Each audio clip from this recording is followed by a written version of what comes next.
اللہ تعالی علیہ وآلہ وصحبہ وبارک وسلم کی بارگاہ بے کس پناہ میں جس طریقے سے پڑھاؤں سب مل کر بلند آواز سے میرے ساتھ پڑھ لیں۔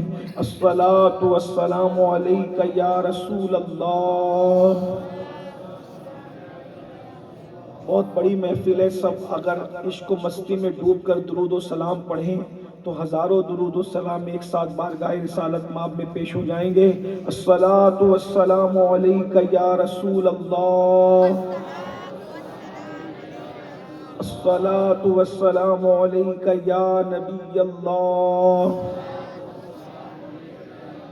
الصلاۃ والسلام علیک یا حبیب اللہ،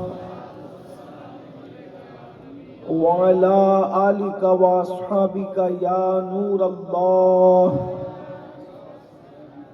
صلی اللہ تعالی علیہ وسلم۔ سرتاب قدم ہے تنے سلطان زمن پھول، لب پھول دہن پھول زبان پھول بدن پھول، واللہ جو مل جائے میرے گل کا پسینہ، مانگے نہ کبھی عطر نہ پھر چاہے دلہن پھول، دندان و لب و زلف و رخ شاہ کے فدائی، ہے در عدن لال یمن مشک ختن پھول، دل اپنا بھی شیدائی ہے اس ناخن پاکا، اتنا بھی مہ نو پہ نئے چرخ کوہن پھول، کیا بات رضا اس چمنستان کرم کی، کیا بات رضا اس چمنستان کرم کی، زہرا ہے کلی جس میں حسین اور حسن پھول۔ آج کی یہ محفل ہمارے بڑے بھائی پیر سید یاسین باپو قادری مدظ اللہ العالی کے شہزادوں کی یعنی ہمارے بچوں کی شادی کی تقریب کے موقع پر منعقد کی گئی ہے۔ خوشی کا موقع ہے، مسرت کا موقع ہے، اور اس میں کثیر تعداد میں سادات کرام موجود ہیں۔ میرے دائیں طرف پیر سید محمد قادری صاحب موجود ہیں، نگراں سنی دعوت اسلامی جے پور۔ میرے بائیں طرف سید وجیہ الدین صاحب قبلہ قادری برکاتی رضوی موجود ہیں، ان کے بازو میں سید پیر مظہر باپو ہیں، اور کثیر تعداد میں سادات کرام ہیں۔ میں کس کس کا نام لوں؟ یاسین باپو قبلہ فرما رہے تھے کہ آل محمد تعریف کے محتاج نہیں ہوتے، تو میرے ذہن میں دو مصرے آ رہے تھے، میں اس کو پیش کر دوں۔ نیچے بھی سادات بیٹھے ہوئے ہیں، اوپر بھی بیٹھے ہیں، علماء کرام نائبین رسول بھی ہے۔ بڑی خوبصورت محفل ہے۔ کہنے والے نے کہا تھا تعریف کے محتاج نہیں آل محمد، تعریف کے محتاج نہیں آل محمد، پھولوں کو کبھی عطر لگایا نہیں جاتا، پھولوں کو کبھی عطر لگایا نہیں جاتا۔ اگر ہم ان کی تعریف کرتے ہیں تو ہم ان کو بڑھا نہیں سکتے، بلکہ ان کی تعریف کر کے ہم اپنی گفتگو کو خوشبودار کرتے ہیں، ہم اپنی قسمت کو خوشبودار کرتے ہیں، ہم اپنی تقدیر کو خوشبودار کرتے ہیں، ہم اپنی نسلوں کو خوشبودار کرتے ہیں۔ جس نے آل رسول کی تعریف کی ہے اللہ نے اس کی نسلوں کو چمکا دیا ہے، جس نے آل نبی کی غلامی کی ہے اللہ نے اس کی نسلوں کو چمکا دیا ہے۔ خوشی کا موقع ہے، مسرت کا موقع ہے، اور چونکہ سیدوں کی شادی ہے تو میرے دل میں آج خیال آیا کہ میں کس عنوان پر بیان کروں، تو میرے دل نے کہا آج میں اپنی مرضی سے پہلی مرتبہ، بہت کم ہوتا ہے جب اپنی مرضی سے بیان کرنے کا موقع ملتا ہے، لوگ پوسٹر میں عناوین چھاپ دیتے ہیں، عنوان دیتے ہیں، لیکن چونکہ یہ ہمارے گھر کی بات ہے، ہمارے بچوں کی شادی ہے، تو میرے دل میں آیا کہ سیدوں کی شادی ہے تو آج عنوان میرا ہوگا علی کے ساتھ ہے زہرا کی شادی۔ آج میری گفتگو کا عنوان ہے علی کے ساتھ ہے زہرا کی شادی، تاکہ ہم اس عنوان کے ذریعے سے سمجھنے کی کوشش کریں کہ وہ کیا منظر ہوگا، وہ کیا حالات ہوں گے، وہ کیا کیفیت ہوگی کہ معراج کے دولہا کی بیٹی دلہن بن کے جب خاتم الولایت فاتح خیبر سرکار علی ابن ابو طالب کے گھر جا رہی ہوگی، وہ کس طرح کا منظر رہا ہوگا۔ پہلے میں مختصر تھوڑا سا آپ کے سامنے یہ بات رکھوں، اصل میں جو نکاح اور شادی بیاہ ہے اسلام میں اس کو مکمل ہے اور مسلسل جو ہے عبادت کا درجہ عطا کیا گیا ہے۔ کسی مذہب کے اندر نکاح کو وہ اہمیت حاصل نہیں ہے جو مذہب اسلام میں نکاح کو اہمیت حاصل ہے۔ جب کوئی عبادت نہیں کی جا رہی تھی تب بھی نکاح موجود تھا، اور جب کوئی عبادت نہ کی جائے گی تب بھی نکاح موجود رہے گا۔ عبادت جنت میں نہیں ہے لیکن اللہ اکبر نکاح جنت میں بھی موجود ہے۔ سب سے پہلا نکاح حضرت آدم و حوا کا جنت کے اندر ہوا ہے۔ حضرت آدم و حوا کا نکاح جنت میں ہوا ہے، اور جب وہاں نہ کوئی حج کرے گا، نہ کوئی روزہ رکھے گا، نہ کوئی جو ہے وہ اس طرح کی کوئی عبادت ہوگی، تو بھی جنت میں نکاح موجود رہے گا۔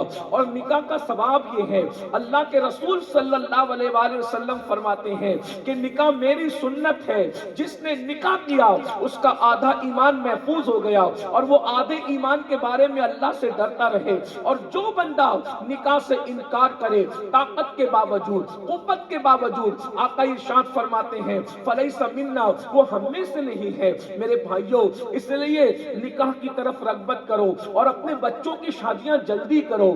لوگ کہتے ہیں زنا پر اور بدکاری پر کنٹرول کیسے کریں، تو اللہ کے رسول صلی اللہ علیہ وآلہ وسلم نے فرمایا بیٹا بیٹیوں کی شادیوں میں بھی جلدی کرو۔ آقا علیہ الصلوۃ والتسلیم فرماتے ہیں 3 باتوں میں دیر مت کرنا، جب نماز کا وقت ہو جائے تو نماز پڑھنے میں دیر مت کرنا، جنازہ تیار ہو تو جو ہے وہ تدفین میں دیر مت کرنا، اور بیٹا بیٹی بالغ ہو جائے تو ان کی شادیاں کرنے میں دیر مت کرنا۔ اب آپ سوچیں گے ایک پیغام میں دے رہا ہوں اور ہو سکتا ہے انٹرنیٹ کے ذریعے سے پوری دنیا میں یہ بات پہنچے۔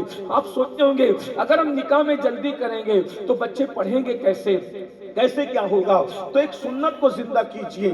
ایک سنت یہ ہے ہمارے یہاں ہندوستان میں کیا ہے، آج نکاح ہوا کیونکہ اتنی بڑی عمر کر دیتے ہیں، آج نکاح ہوا صبح کو تو شام کو ودائی کر دیتے ہیں۔ پہلے ایسا ہوتا تھا کہ نکاح کر دیتے تھے اور نکاح کرنے کے بعد بیٹی ماں باپ کے گھر میں ہی موجود رہتی تھی، اور ودائی کبھی 2 سال کے بعد، کبھی 5 سال کے بعد، کبھی 10 سال کے بعد ہوتی رہتی تھی۔ تو اس میں کیا ہوتا تھا کہ لڑکے کو اگر ضرورت پڑتی لڑکی کی سے بات کرنے کی تو وہ کسی پڑوسن سے نہیں کرتا، وہ کسی اسکول کی طلبہ سے نہیں کرتا، وہ کسی چلتی پھرتی راستے کی عورت سے نہیں کرتا، بلکہ کیا کرتا، اس کا نکاح ہو چکا ہے تو جس کے ساتھ نکاح ہوتا وہ اسی سے باتیں کر لیتا، اسی کے پاس بیٹھ جاتا۔ تو یہ ودائی والی سنت کو زندہ کرنا ہوگا۔ چھوٹی عمر میں شادی کر دو، جب بچے بالغ ہو جائے، بچے اور بچیاں بالغ ہو جائیں، پھر وہ اگر ان کو جیسے پہلے تو مل کر باتیں ہوتی تھی، خط کتابت ہوتی تھی، اب اگر فون پر بچوں کو بات کرنے کی ضرورت پیش آئے تو پھر وہ کہیں سے بھی ایک دوسرے کے ساتھ بات کر سکتے۔ نکاح کر دو، نکاح آسان ہے، اور اللہ کے رسول صلی اللہ علیہ وآلہ وسلم نے فرمایا نکاح کو اتنا آسان کر دو کہ زنا کرنا مشکل ہو جائے۔ آج اس ظالم معاشرے نے جو وہ زنا آسان کر دیا ہے، نکاح مشکل ہو گیا ہے۔ اللہ اکبر، اس لیے یاد رکھو نکاح میں تاخیر مت کرو۔ یہاں تک فرمایا جس نے اپنے بیٹا بیٹی کی نکاح میں دیری کی اور وہ بچے زنا میں مبتلا ہو جائیں تو اس کے ماں باپ بھی اس گناہ میں برابر کے شریک ہوتے ہیں۔ اس لیے ہمیں اس رسم کو توڑنا ہوگا اور ودائی والی سنت کو زندہ کرنا ہوگا۔ آج کے اللہ کے رسول علیہ السلام کی ایک عادت یہ بھی تھی، جب نوجوانوں کو دیکھتے لڑکوں کو تو کہتے اتنا بڑا ہو گیا تو شادی کیوں نہیں کرتا؟ اللہ کے رسول شادیوں پہ ابھارا کرتے تھے، نکاح پہ ابھارا کرتے تھے۔ کچھ لوگوں نے یہ کہا یا رسول اللہ ہمارے پاس کوئی سیٹنگ نہیں ہے، کوئی حالات نہیں ہے، گھر نہیں ہے خود کا، رکھیں گے کہاں، کھلائیں گے کیا، ہم غریب ہیں، مفلس ہیں۔ یاد رکھنا لوگوں کی بولی انسان دیکھ کر بدل جاتی ہے، لوگوں کی بولی حالات دیکھ کر بدل جاتی ہے۔ یہ میرے نبی کی شان ہے، جو زبان سے نکلا کبھی اس کو تبدیل نہیں کیا۔ تمہارے منہ سے جو نکلی وہ بات ہو کے رہی۔ جب غریب صحابہ نے کہا یا رسول اللہ ہم غریب اور مفلس ہیں، ہم شادی کریں تو کیا ہوگا؟ آقا نے ارشاد فرمایا نکاح کرو، اللہ تمہیں مالدار کر دے گا، نکاح کی برکت سے مالدار کر دے گا۔ اور میں نے دیکھا، میری زندگی میں یہ چھوٹی عمر میں تجربہ ہے کہ جس نے بھی نکاح کیا اس کے بعد اس کی ترقی ہی ہوئی۔ جس نے بھی نکاح کیا اس کو برکت ہی نصیب ہوئی. نکاح سے برکت ملتی ہے. نکاح اس لیے کہ اللہ کے رسول صلی اللہ علیہ وآلہ وسلم فرماتے ہیں نکاح کرو، یہ نگاہوں کو جھکاتا ہے، یہ حیا کی حفاظت کرتا ہے. اللہ اللہ. اب آئیے ہم تم نکاح کریں تو کتنی برکتیں ہوتی ہے. جب نکاح ہوا ہوگا علی کے ساتھ ہے زہرا کی شادی، تو پھر کیا ہوا ہوگا. آئیے اب اس کی طرف چلتے ہیں جو آج کی میری گفتگو کا عنوان ہے. یاد رکھیے ہم اہل سنت کی مستند کتابوں سے آپ کے سامنے رکھیں گے کہ اللہ اللہ علی کے ساتھ ہے زہرا کی شادی، یہ کس طریقے سے یہ شادی انجام پائی. یہ عنوان میں نے اس لیے رکھا کہ میرے ان بچوں کو جو ہے قیامت تک کے لیے اس شادی کا پڑھنے کا جو ہے وہ اس کی نعمتیں برکتیں اور اس کی خیرات ملتی رہے. ہمارے بھائی کے بچے، ہمارے بچے، یہ سید سمیر صلی اللہ علیہ وسلم، یہ سید آفتاب صلی اللہ علیہ وسلم، ان بچوں کے نکاح کل ایک بچے کا 14 کو ایک بچے کا نکاح ہے. اور ماشاءاللہ میں سمجھتا ہوں لوگوں نے جلسوں میں اتنے لوگ مشائخ کو کبھی جمع نہیں کیا ہوگا جتنے مشائخ میرے بھائی نے اس شادی میں جمع کر لیے ہیں. اتنی بڑی تعداد الحمدللہ ہندوستان بھر سے سادات کرام، بڑے بڑے علماء کرام جن کی تاریخیں جلسوں میں نہیں ملتی، بابا نے ان کو شادی میں بلایا. وہ بھی 1-2 دن کے لیے نہیں، کوئی 10 دن کے لیے پڑا ہوا ہے، کوئی 8 دن کے لیے ہے، کوئی 5 دن کے لیے ہے. یاد رکھیے کسی کو بلانے کے لیے مقناطیسیت چاہیے، کشش چاہیے. یاد رکھنا لوگوں نے کہا تھا جہاں گڑ ہوتا ہے وہیں پر چوٹیاں ہوتی ہے. اگر محبت دو تو محبت کی بنیاد پہ لوگ کھینچے کھینچے چلے آتے ہیں. یاد رکھیے کسی نے کہا تھا ہجوم ہے، ہجوم کیوں ہے اس طرح آج میں خانے میں، ہجوم کیوں ہے اس طرح آج میں خانے میں. سنا ہے پیرے مغاں ہے بہت ہی مرد خلیق، سنا ہے پیرے مغاں ہے بہت ہی مرد خلیق. جب پیرے مغاں جام بھر بھر کے دیتا ہے تو میں خانے میں ہجوم بھی لگتا ہے. ورنہ ہم کب آنے والے ہیں، ہم تو شادیوں سے دامن بچانے والے ہیں. بہرحال یہ محبتیں ہیں، اللہ کرے یہ محبتیں سلامت رہے، ساقی سلامت رہے، میخانہ سلامت رہے، ہجوم عاشقہ سلامت رہے، پروانہ اسی طریقے سے پروانے منڈلاتے رہے، شمع جلتی رہے، آل محمد کا صدقہ بٹتا رہے، سیدہ کی خیرات بٹتی رہے. اس ماحول کو اللہ نظر بد سے بچائے، حاسدوں کے حسد سے بچائے، اشرار کے شر سے بچائے. ہم تو فقیر لوگ ہیں، جس کو دعا دیتے ہیں دل سے دیتے ہیں، دل سے دعا دے جاتے ہیں. آباد رہے ساقی تا حشر یہ میخانہ، آباد رہے ساقی تا حشر یہ میخانہ. اللہ اکبر. سیدہ پاک کی شادی کیسے ہوئی، سیدہ پاک کا نکاح کیسے ہوا، آئیے ذرا اس کی طرف بڑھتے ہیں، اس کی طرف چلتے ہیں. علی کے ساتھ ہے، علی کے ساتھ ہے، مل کے علی کے ساتھ ہے، علی کے ساتھ ہے، علی کے ساتھ ہے. یہ وہ ذکر ہے بھائی، یہ غوث اعظم کے بھی غوث اعظم کا ذکر ہے، یہ مخدوموں کے بھی مخدومہ کا ذکر ہے. سیدہ کون ہے؟ سیدہ کائنات، مخدومہ کائنات، ملکہ فردوس بری. گفتگو میں تو جلدی جلدی نام لے لوں گا، لیکن ایک مرتبہ میں اپنے ذوق کے مطابق جس طرح سے میں نام لیتا ہوں، کس کی شادی ہو رہی ہے، کس کا نکاح ہو رہا ہے. اللہ اکبر. جسے دنیا سیدہ طیبہ طاہرہ عابدہ زاہدہ راکعہ ساجدہ نقیہ تقیہ زکیہ نقیہ تقیہ زکیہ عالمہ غیر معلمہ، ملکہ فردوس بری، ملکہ قیامت، خاتون جنت، ام الحسنین، ام الائمہ، سیدہ فاطمہ الزہرا، فاطمہ بنت محمد کا نکاح ہے. کس کے ساتھ ہے؟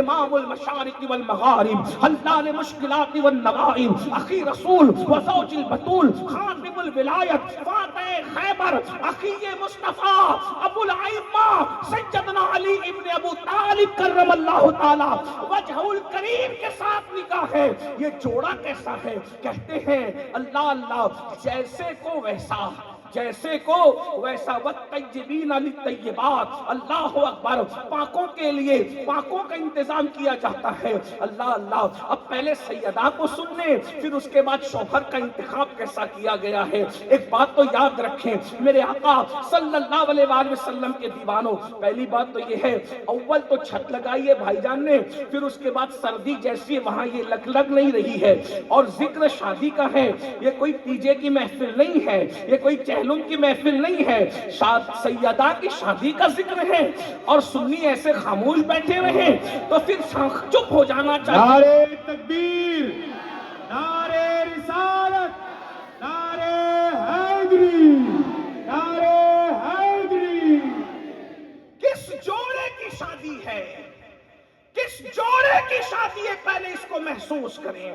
ایک بات تو یہ کہ رسول اللہ جیسا کوئی نہیں، اللہ کی کائنات میں رسول اللہ جیسا، اللہ کی کائنات میں رسول اللہ جیسا، ساتھ چلنا پڑے گا تو بات ہوگی، ورنہ یہاں تو ہم میزبانی ہے، بات صلاۃ و سلام ابھی پڑھ لیا جا سکتا ہے، ہمیں کوئی نہ روکنے والا نہ ٹوکنے والا، کوئی کمیٹی کا جلسہ تھوڑی بولیں گے کہ کیوں نہیں بولا، ہم نے اتنی دور سے بلایا، نہیں، ہم دور سے نہیں آئے، ہم یہیں کے ہیں، بات یہ ہے، اگر آپ نہیں بولیں گے تو ہم نہیں بولیں گے، یہ بات ہے۔ ہاں ایسا لگتا ہے ہمارے ناظرین بھی کچھ کھانا زیادہ کھا کر کے آئے ہیں، ان کو بھی بولنے میں کوئی تکلیف ہے، غور فرمائیے گا، توجہ فرمائیے گا، کس کا نکاح ہے، شادی کس کی ہے؟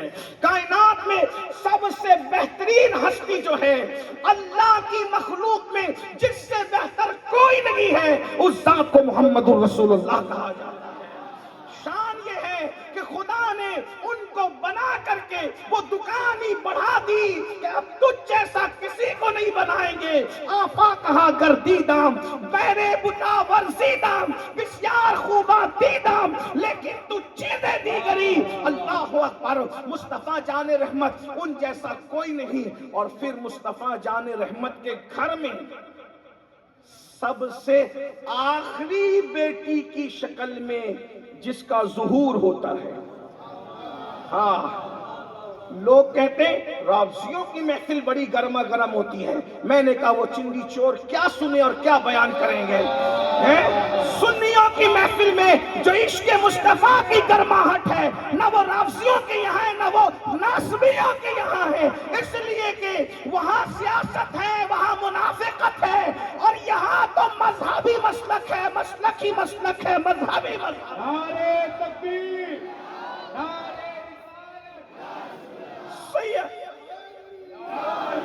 خاتم النبی، آخری نبی کے گھر میں جو آخری بیٹی کی حیثیت سے جس کا ظہور ہوتا ہے، اس ذات کو سیدہ فاطمہ الزہرا کہتے ہیں۔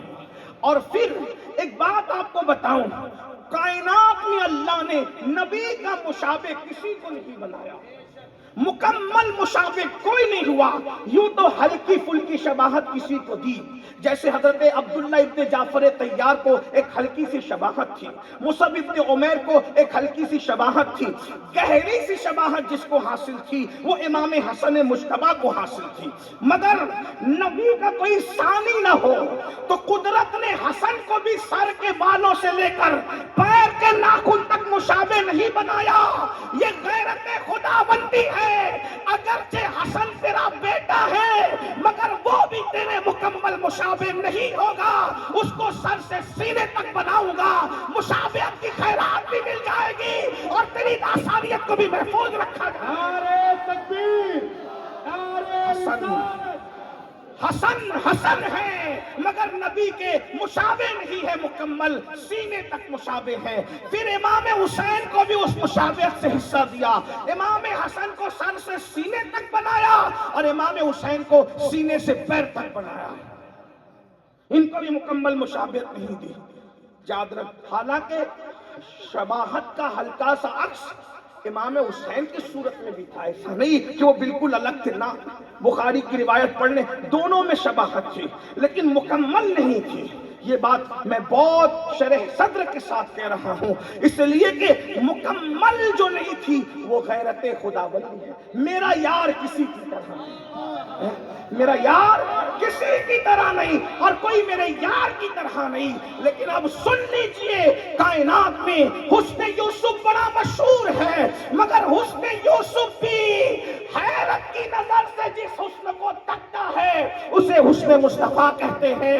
اس لیے کہ دونوں کا فرق یہ ہے, حسن یوسف پر مصر کی عورتیں فدا ہے اور حسن مصطفیٰ پر خود خدا کو بھاتا ہے. نعرہ تکبیر, حسن یوسف پر ایک سلیقہ قربان ہوتی ہے اور حسن مصطفیٰ پر عرش والے بھی قربان ہے, فرش والے بھی قربان ہے. عرش والوں سے مراد سدرۃ المنتہا کا مکی جبریل امین ہے. بے لقاء یار ان کو چین آ جاتا اگر بار بار آتے نہ یوں جبریل سدرہ چھوڑ کر. مگر حضور جیسا کوئی نہیں ہے. اب سیدہ طیبہ عائشہ صدیقہ مختومہ ام المومنین کہتی ہے, مگر میں نے ایک ہستی ہے جس کو نبی کے مکمل مشابہ دیکھا. چلتی تو مشابہ, اٹھتی تو مشابہ, بیٹھتی تو مشابہ, بولتی تو مشابہ, صورت میں بھی مشابہ تھی اور سیرت میں بھی مشابہ تھی. وہ ایک ہی ہستی تھی جسے دنیا سیدہ فاطمہ الزہرا کہتی ہے. اب وہ فاطمہ الزہرا پیدا کیسے ہوئی وہ سنیں. ماں ہے خدیجۃ الکبریٰ, جسے آسمان سے عرش سے اللہ سلام بھیجے, جسے خدا عرش سے سلام بھیجے. کائنات میں کوئی عورت ایسی نہیں ہے جس کو عرش سے خدا نے سلام بھیجا ہے. قربان ایک بات بتاؤں, وہ آیا کب سلام, وہ سلام کب آیا؟ یہ امی ہے سیدہ عائشہ, سیدہ فاطمہ الزہرا کی. بھائیو امی ایسی ہے, امی کا ذکر کر دوں.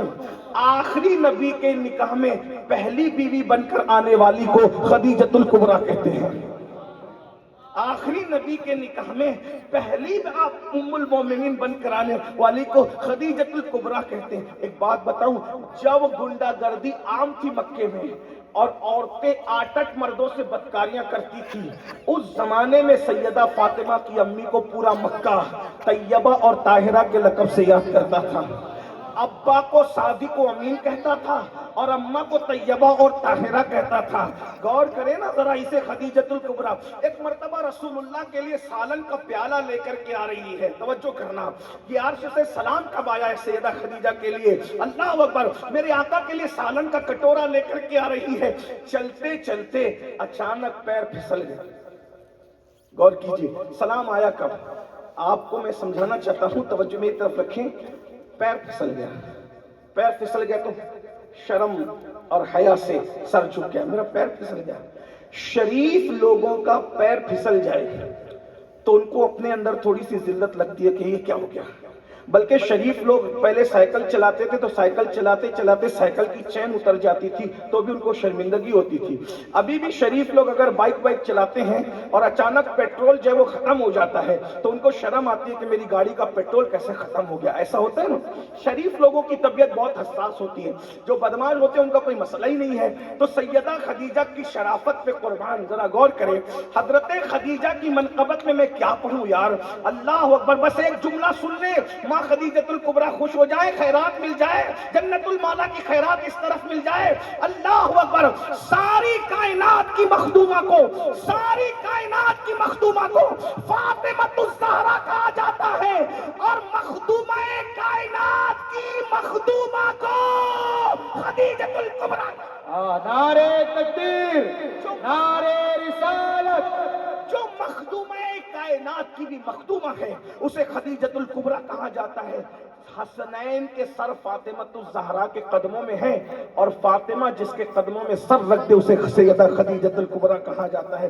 اسی لیے صوفیہ فرماتے ہیں اگر کوئی مراد پوری نہ ہوتی ہو تو خدیجۃ الکبریٰ کی منت مان لو کہ اللہ کی بارگاہ میں ہم ان کی نظر پیش کریں گے, پھر دیکھنا منٹوں میں مراد پوری نہ ہو تو تجربہ کر کے دیکھ لیں. بہرحال ایک الگ عنوان. تو ہاتھ میں کٹورا لے کر پیر پھسلا, شرم آ گئی, میرا پیر پھسلا, حضور نے پیر پھسلتے دیکھ لے. غور کریں, جن کے پیر پھسلنے پر جنہیں حیا آتی ہے ان کے چلنے کی سنجیدگی کا اندازہ کون کر سکتا ہے. بہرحال پیر پھسلا, ایسے میں حضور نے دیکھا اور دیکھ کر حضور نے نظر انداز کیا, لیکن ان کے دل میں کھٹک ہے, میرا پیر پھسل گیا حضور کے سامنے. اللہ نے تو دیکھا نا کہ محبوب کی زوجہ کا پیر پھسلا، وہ شرمندہ ہو گئی. اب اس شرمندگی کو دور کیسے کیا جائے؟ تو اللہ نے جبریل سے کہا وہ سدرہ کے مکی جاؤ، اور اس سے پہلے کہ خدیجہ کٹورا لے کر کے محبوب کے پاس پہنچے ان سے کہنا اللہ آپ کو اور خدیجہ کو سلام کہتا ہے. جب یہ سلام پیش کیا جائے گا تو خدیجہ کی وہ شرمندگی وہ بھول جائے گی سلام کی خوشی کے اندر. اور اللہ اکبر، حضرت خدیجہ اس سے پہلے کہ کٹورا لے کر حضور تک پہنچتی، جبریل آ کے کہتے ہیں یا رسول اللہ، اللہ آپ کو سلام کہتا ہے اور خدیجہ کو بھی سلام کہتا ہے. یہ سیدہ فاطمہ کی امی ہے اور بابا خاتم النبیین. اب سننے جیسی بات ہے. سیدہ فاطمہ پیدا ہوئی تو حضور کی گود میں. کہاں آئی؟ حضور کی گود میں. اب لوگ یہ کہتے ہیں کہ سیدہ فاطمہ حضور کی گود میں آئی. بھائی حضور کی گود کیا ہے؟ کوئی معمولی چیز ہے حضور کی گود؟ کعبے کی کروڑوں رانائیاں جس کے قدموں کی بہاروں پر قربان ہوتی ہے اسے رسول اللہ کی گود کہا جاتا ہے. حضور کی گود کا اندازہ آپ کو نہیں ہے. ایک ہے کعبۃ اللہ کی گود اور ایک ہے حضور کی گود. ارے کعبۃ اللہ کی گود میں تو دروازہ کھول کے شرابی بھی چلا جائے گا، جواری بھی چلا جائے گا، زانی بھی چلا جائے گا، اور قیامت تک کے کعبے کی گود میں آنے جانے کا سلسلہ لگا رہے گا. اللہ اکبر. کبھی پڑوس کے ملک کا خان صاحب چلا جائے گا، کبھی کسی ملک کا فلاں چلا جائے گا، کبھی کسی ملک کا سورسز کی بنیاد پہ فلاں چلا جائے گا. کعبے کی گود میں جانا کہیں نہ کہیں حکومتوں کے اختیار میں ہوگا، لیکن رسول اللہ کی گود جانے کے علاوہ قیامت تک کسی کو نصیب نہیں. اور پھر حضور کی گود کیا ہے میرے بھائی؟ حضور کی گود کیا ہے؟ اندازہ تو فرمائے حضور کی گود کسے کہتے ہیں؟ میرے آقا کی گود کو جس کے قدموں کو نالین چوم لے تو وہ سروں کا تاج بن جائے. حضور کی گود میں جو لوگ پرورش پائے ان کا اندازہ کون کر سکتا ہے؟ اور حضور کی گود کیا ہے؟ ایک بات مجھے یاد آتی ہے، میں یہاں پر تھوڑا وہ بھی کلیئر کر دوں. کچھ لوگ کہتے ہیں مولا علی کعبے میں پیدا ہوئے، کچھ لوگ کہتے ہیں کعبے میں پیدا نہیں ہوئے. میں نے کہا اب میں دونوں باتیں نہیں کرتا، نہ کعبے میں پیدا ہونے کی نہ پیدا ہونے کی. میں تقریریں اس پہ کر چکا ہوں. میں اتنا کہتا ہوں کعبے میں پیدا ہونے نہ ہونے پر اختلاف ہے، لیکن علیم نبی کی گود میں آئے یا فاطمۃ الزہرا نبی کی گود میں آئی اس پر کسی کو اختلاف ہے نہیں ہے.